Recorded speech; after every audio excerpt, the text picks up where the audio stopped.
दोस्तों आपका Sanju travelling blog में स्वागत है। दोस्तों आप सभी को पता है कि जुलाई और अगस्त में बहुत से यात्री केदारनाथ यात्रा नहीं करते हैं दोस्तों। और इस टाइम जुलाई का महीना चल रहा है और थोड़े दिन बाद अगस्त भी शुरू हो जाएगा दोस्तों। और मानसून भी लगातार इस टाइम चल रहे हैं दोस्तों। बहुत से यात्रियों का हमारे पास बार बार कमेंट आ रहा था, क्या हम जुलाई अगस्त में यात्रा करें या नहीं करें, अगर करते हैं तो हम यात्रा कैसे कर सकते हैं, और इस टाइम केदारनाथ यात्रा में मौसम कैसा है और आने वाले दिनों में मौसम कैसा रहने वाला दोस्तों। और सबसे बड़ी बात, जो सबसे कम खर्चा होता है वो यात्रा में वो जुलाई और अगस्त के महीने में होता है दोस्तों। आज हम इस वीडियो में पूरा क्लियर करने वाले हैं, क्या हम जुलाई अगस्त में यात्रा कर सकते हैं या नहीं दोस्तों। अगर आपने हमारा चैनल अभी तक सब्सक्राइब नहीं किया तो प्लीज़ हमारे चैनल को सब्सक्राइब कर लें और बेल आइकन घंटी दबा दें, जिससे आपको नई नई जानकारी प्राप्त होती रहे दोस्तों। दोस्तों आप सभी को पता है कि जब मानसून आते हैं और जब लगातार बारिश पड़ती हैं तो जो हमारे प्लेन एरिया होते हैं, जैसे आपका दिल्ली हो गया, यूपी हो गया, हरियाणा होगा, तो उनमें भी बहुत ज़्यादा परेशानी आ जाती हैं। लेकिन जो केदारनाथ यात्रा है वो पहाड़ी वाला इलाका है। हरिद्वार से लेकर केदारनाथ यात्रा तक बहुत ज़्यादा बड़े बड़े आपके पर्वत हैं दोस्तों, जो बहुत ज़्यादा आपको परेशान करते हैं दोस्तों। बारिश के मौसम में होता क्या है कि बार बार जो चट्टानें हैं वो टूटने स्टार्ट हो जाती हैं और जो रास्ता है वो जाम हो जाता है, सड़क भी डैमेज हो जाती है।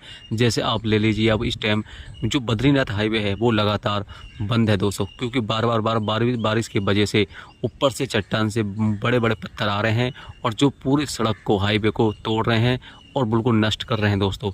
आपने देखा होगा कम से कम 15 से लेकर 10 दिन हो गए हैं लगातार वो हाईवे अभी तक बंद है, क्योंकि इसका सबसे बड़ा कारण है कि लगातार वो बद्रीनाथ हाईवे पर बारिश पड़ रही है और बारिश की वजह से ऊपर से मोटे मोटे पत्थर आ रहे हैं, जिसकी वजह से पूरा रास्ता जाम हो चुका है। ऐसा ही हाल होता है केदारनाथ यात्रा में दोस्तों।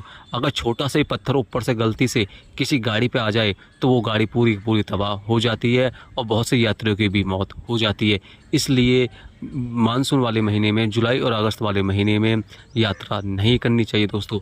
लेकिन अब ऐसा नहीं है दोस्तों, क्योंकि इस बार कई साल से देखा होगा आपने कि जुलाई और अगस्त में बारिश बहुत ना के बराबर हो रही है दोस्तों। इस बार भी मुश्किल से 10 दिन पहले ही लगातार केदारनाथ में बारिश हुई थी, जिसकी वजह से हल्ला हो गया कि बाढ़ आ गई, वो आ गई। अब इस टाइम कुछ भी नहीं है दोस्तों। सबसे बड़ी प्रॉब्लम वो होती है कि अगर आप अपने पर्सनल गाड़ी से जाते हो, मोटरसाइकिल से जाते हो या बाइक से, किसी से भी जाते हो, तो अगर छोटा सा पत्थर गाड़ी पे पड़ जाए तो समझ लो गाड़ी सबकी डैमेज है और यात्रियों की मौत भी निश्चित हो जाती है दोस्तों।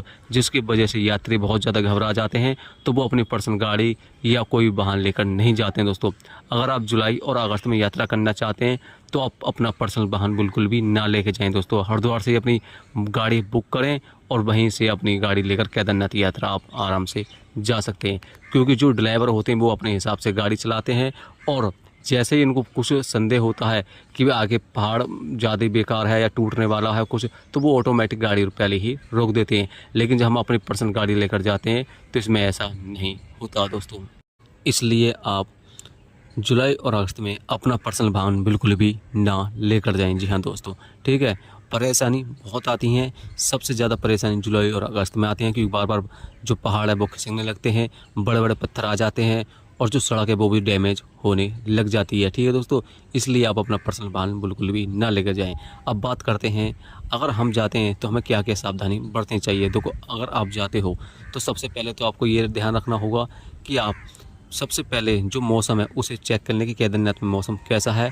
यूट्यूब पे वीडियो देख लें कि केदारनाथ में इस टाइम बारिश है या नहीं है। लेकिन इस टाइम बिल्कुल भी बारिश नहीं है दोस्तों, और आने वाले टाइम में भी बारिश नहीं होने वाली दोस्तों। सबसे बड़ा फ़ायदा ये होता है हमें जुलाई और अगस्त में कि इस टाइम जो होटल हैं वो सब खाली होते हैं। आपको जो होटल 1000-2000 के मिलते थे वो आपको 400-500 रुपये में आराम से मिल जाते हैं। वो सबसे बड़ा फ़ायदा होता है। और उससे जब सबसे बड़ा फ़ायदा होता है कि आपको लाइन में लगने की ज़रूरत नहीं है। आप जाइए और सीधा आप जो आपका गृह प्रवेश है अंदर, जो आपका जहाँ भोले बाबा की शिवलिंग है, वहाँ तक आप जाके दर्शन कर सकते हैं। लेकिन जैसे जुलाई अगस्त निकलता है, सितंबर का महीना शुरू होता है, तो भीड़ इतनी बढ़ जाती है कि आप शिवलिंग को छू नहीं सकते, दूर से ही आप दर्शन कर सकते हो। लेकिन आप जुलाई और अगस्त में जाते हो तो आप प्रॉपर शिवलिंग को छू सकते हो, दर्शन कर सकते हैं दोस्तों। इसलिए सबसे ज़्यादा यात्री जुलाई और अगस्त में जाते हैं ताकि वो भोले बाबा के प्रॉपर दर्शन कर सकें। देखो, इस टाइम बिल्कुल भी भीड़ नहीं है, ना के बराबर भीड़ है, देख सकते हैं आप।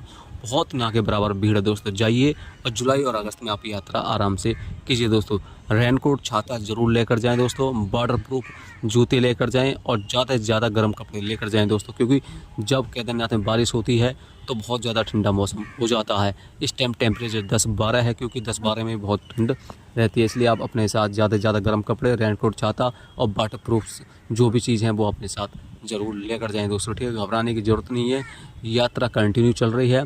अभी इस टाइम केदारनाथ में बारिश बिल्कुल भी नहीं है दोस्तों, और आने वाले टाइम में भी बारिश नहीं होने वाली है, क्योंकि इस टाइम मानसून बिल्कुल लेट है और आ भी नहीं रहे हैं, और बारिश भी इस टाइम कहीं नहीं है। और केदारनाथ में दोस्तों आप सभी को पता है कि जब मानसून आते हैं और जब लगातार बारिश पड़ती हैं तो जो हमारे प्लेन एरिया होते हैं, जैसे आपका दिल्ली हो गया, यूपी हो गया, हरियाणा होगा,